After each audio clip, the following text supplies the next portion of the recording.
Assalomu alaykum.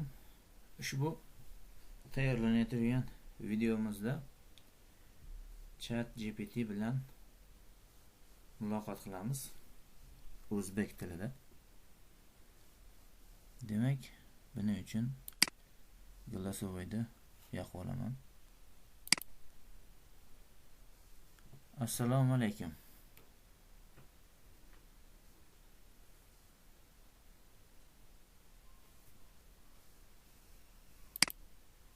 Assalomu alaykum.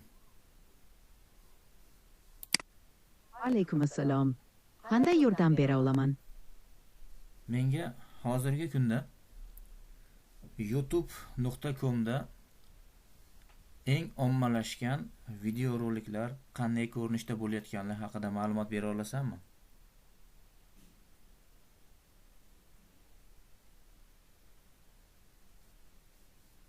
Savolim tushunarli bo'ldimi? YouTube'da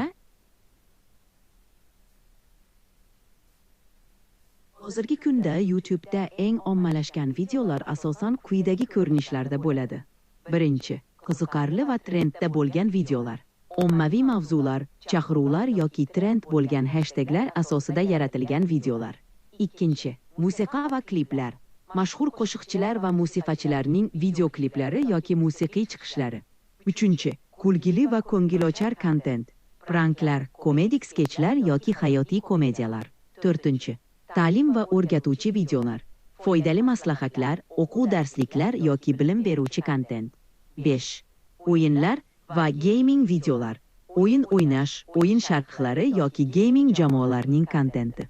Bu turdagi videolar odatda keng auditoriyani jalb qiladi va ko'plab ko'rishlar oladi.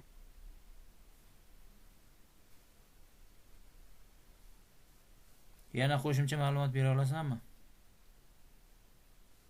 Albatta, YouTube'da eng ommalashgan videolar haqida yana ko'proq ma'lumot kerak bo'lsa, menga aniqroq savol bera olasiz. Masalan, qaysi turdagi videolar yoki ma'lum bir mavzudagi videolar haqida bilmoqchimisiz?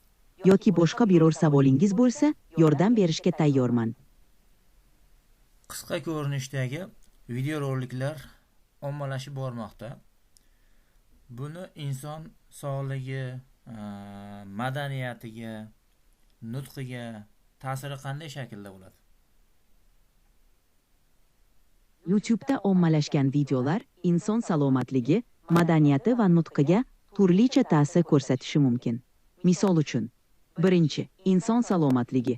Ko'pchilik tomonidan tomosha qilinadigan videolar, ayniqsa, kulgili yoki stressni kamaytiruvchi kontent odamlarning ruhiy holatiga ijobiy ta'sir ko'rsatishi mumkin.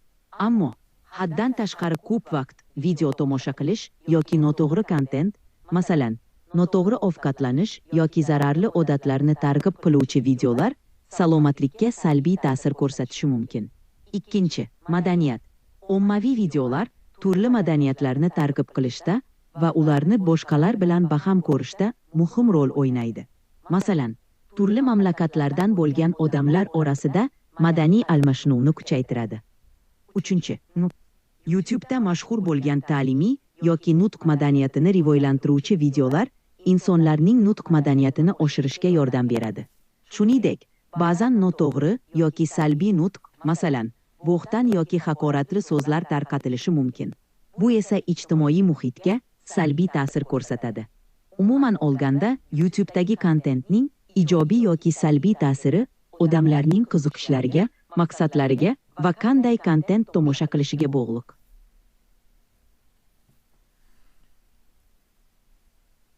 Rahmat, ma'lumotlaring yetarli bo'ldi. Sizga yordam bera olishimdan xursandman. Yana biror savolingiz bo'lsa, bemalol so'rang. Rahmat, suhbatimizni shu yerda yakunlaymiz. Yaxshi. Xush, yordam bera olgan bo'lsam, xursandman. Yana biror vaqtda kerak bo'lsa, murojaat qilavering. Salomat bo'ling. Rahmat.